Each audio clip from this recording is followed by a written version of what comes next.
আসসালামু আলাইকুম এভরিওয়ান, কেমন আছেন সবাই? আমি আলহামদুলিল্লাহ ভালো আছি। আপনারা দেখতে পাচ্ছেন আমার পেছনে খুব সুন্দর একটি বিচ, এবং এই পানির কালার দেখে আমি নিজেই মুগ্ধ। আপনাদেরকে কি বলবো। তো আসুন আমরা কথা বলি এখানে আসার জন্য আমাকে আমাদের বাংলাদেশ ইমিগ্রেশনে কি ফেস করতে হয়েছে। আমি বাংলাদেশ ইমিগ্রেশনে যখন যাই, আমার কাছে সমস্ত অথেন্টিক ডকুমেন্টস ছিল। আমার প্রফেশনাল ডকুমেন্টস, আমি যেহেতু জব করি, সো আমার প্রফেশনাল ডকুমেন্টস এনওসি ছিল আমার সাথে ডলার এন্ডোর্সমেন্ট ছিল, ক্রেডিট কার্ড এন্ডোর্সমেন্ট ছিল, ডেবিট কার্ড এন্ডোর্সমেন্ট ছিল, visa, paid booking, return ticket and লাঙ্কাওয়ে। আপনারা বুঝতে পারছেন এটা লাঙ্কাওয়ের পেন্তাই চানাং দ্বীপের সামনে আমি আছি এখন, বিচের সামনে। তো পেন্তাই চানাং বিচের লাঙ্কাওয়ে আসার জন্য রিটার্ন টিকিট সমস্ত কিছু কনফার্ম করা ছিল। এবং এর আগে আপনাদের ইনফরমেশনের জন্য বলে রাখি, এর আগে আমার জাপান ঘোরা ছিল, আমার ইন্ডিয়া তো নর্মাল, এটা কোনো বিষয় না, বলার কিছু রাখে না, অপেক্ষা রাখে না। আমার থাইল্যান্ড ঘোরা ছিল।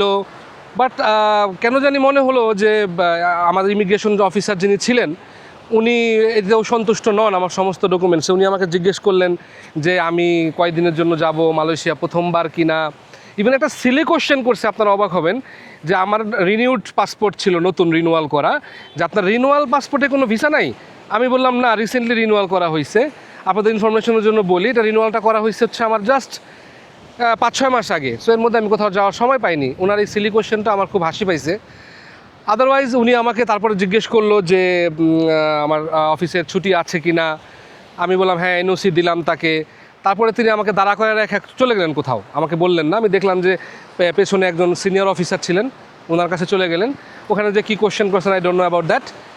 অ্যান্ড আফটার দ্যাট উনি এখানে আসলেন, আসার পরে আমাকে বলতেছেন, এখন বলতেছেন যে তোমার আপনার কি ডলার এন্ডোর্সমেন্ট আছে কি না।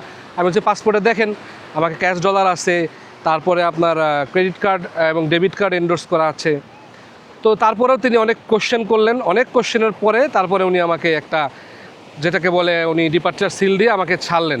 সো যারাই আসবেন মালয়েশিয়া বা যে কোনো দেশ, বাংলাদেশের বাইরে যখন যাবেন, আমি সাজেশান দিব হচ্ছে আপনারা অবশ্যই অথেন্টিক ডকুমেন্টস নিয়ে এবং প্রপার ডকুমেন্টস নিয়ে ইমিগ্রেশন ফেস করবেন। বাইরের ইমিগ্রেশনে কী হবে জানি না, বাট আমাদের বাংলাদেশ ইমিগ্রেশনে আপনাকে অনেক কোশ্চেন করবে। Thank you very much.